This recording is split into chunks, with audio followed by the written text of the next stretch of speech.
Hello, everybody. Welcome to another installment of Dan's Vinyl Corner. I am Dan, and today, as promised, we will be discussing the Christmas Vinyl Haul of 2021. To start out, I wanted to discuss one Tone Poet album, which I did receive and sort of filled a hole in my collection for the out-of-print Tone Poets. See, for a long time, I've had The Cooker from Lee Morgan, which is still readily available today if you go out and find this one. It's got that, this is one of the first audiophile jazz albums folks hear about now, because you can get it literally anywhere. It's got this black and white photo of Lee Morgan with the red filter on it. You have your session photos there, which is, characteristic of the Tone Poets. Absolutely great musicians on this session. So we have Bobby Timmons. We have, who is with the Art Blakey group. We have Paul Chambers here, who is a Miles Davis bassist, and then also Philly Joe Jones, who was a drummer for Miles Davis for some time. So really great group. Nice version of Night in Tunisia and a couple different songs on this album with the original Blue Note label. A lot of people characterize that as one of their favorite Tone Poets. For me, I thought it was pretty good, but the one that I've really been after for a while now, and has unfortunately not been available, has been the Cornbread Tone Poet, which was a wonderful gift. And this one, you start off with Cornbread and Old Man Higgins on side one, which is a total Bard burner. And then on side two, you go to Ciora and this beautiful comping from Herbie Hancock. And so there's Lee Morgan blowing in his trumpet. You have Herbie Hancock up there. And you're also going to have Janky McLean and Hank Mobley on this session. So this is an absolutely legendary album. And in my opinion, Lee Morgan's best solo album, or at least one that is at par with Sidewinder and Search for New Land. So great work here, and awesome to have gotten this as a very cool gift on Christmas. Additionally, in the realm of audiophile jazz, I did get the Speaker's Corner 33 of free jazz, which I think was mastered by Kevin Gray. This one here is one of the rare Speaker's Corner gatefolds. There it is with the Jackson Pollock photo that sort of has this hollow window, and it's an Atlantic stereo. So maybe it's not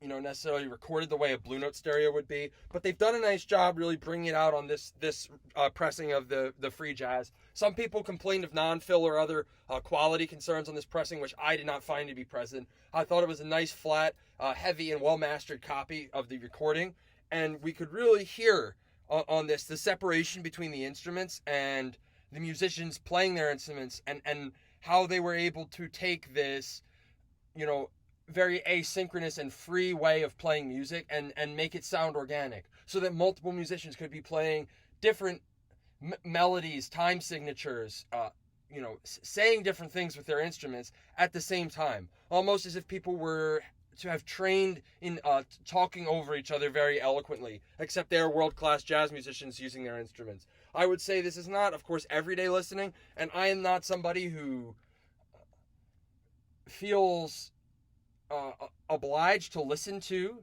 the avant-garde or free collection in order to feel like I am part of some echelon of jazz listeners. But I think in any case it's good listening, and it's a good challenge.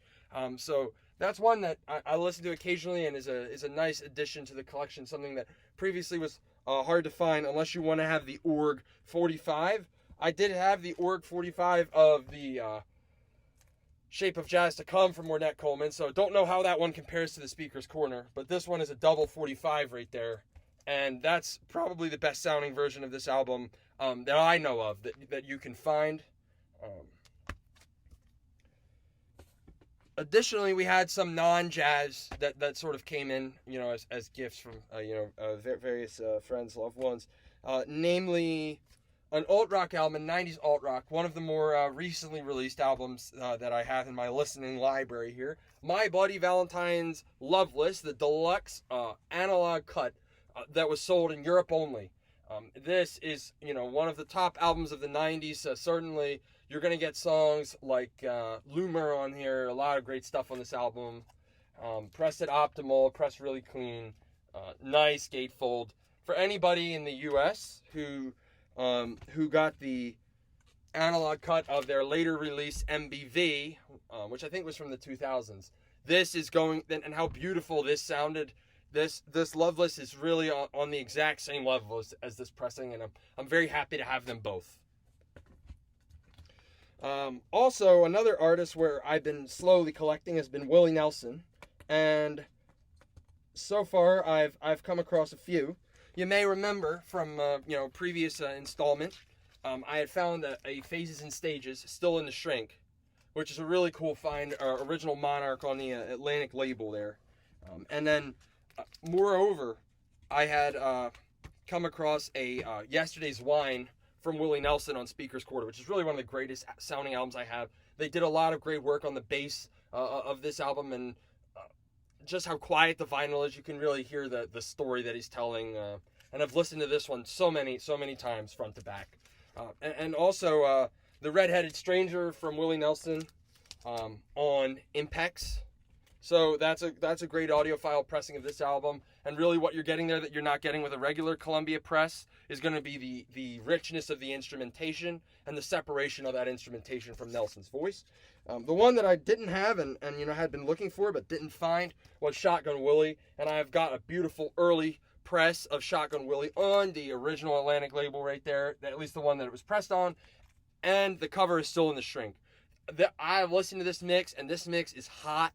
You have to turn the volume down compared to other records I have.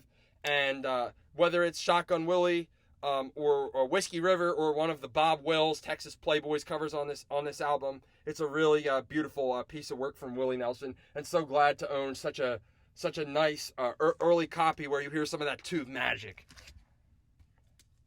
Moving back to jazz, to just a personal grail of mine from probably my favorite jazz artist. I, of course, in my top analog jazz video, had talked about this Speak No Evil from Wayne Shorter, which I think they're now, putting back on the shelves from the classic series. And I also had discussed that I had found an original first pressing of Wayne Shorter's Schizophrenia. And anybody that collects Tone Poet knows that we had the All Seeing Eye come out earlier this year on the Tone Poet in the late summer. So between all those, there's one album I didn't have, and they would always play it on the jazz radio, Footprints and those. That's, of course, Adam's Apple, which has been a personal grail of mine for some time that you can't find unless you are satisfied with a Blue Note 75. And so I did receive as a gift this Adam's Apple, which is a Blue Note UA. This is, as far as I can tell, it's a stamper from Van Gelder, so it is pressed off of one of the early stampers from this album. It's on this really nice, heavy vinyl and came with the original sleeve. So whether it's 502, Teru, Footprints, whichever song you listen to, this one is a, very, very great, nighttime listening, a jazz album, very lively, and sort of Wayne Shorter's return to some more mainstream kind of post-bop, if you will, at that time. And I've been real pleased with the sound of it with my Ortophon 2M Blue. And finally, again, these records sort of represent holes that were filled in my collection. And another hole that I had in my collection was in the Townes Van Zandt albums, because I've had the Delta Mama Blues on the Tomato. Great record, Rake, great song. Late Great on Tomato from Germany. This got, German Mustard, Don't Let the Sunshine Fool Ya, No Lonesome Tune. A lot of great songs on both of these albums. There they go. And then,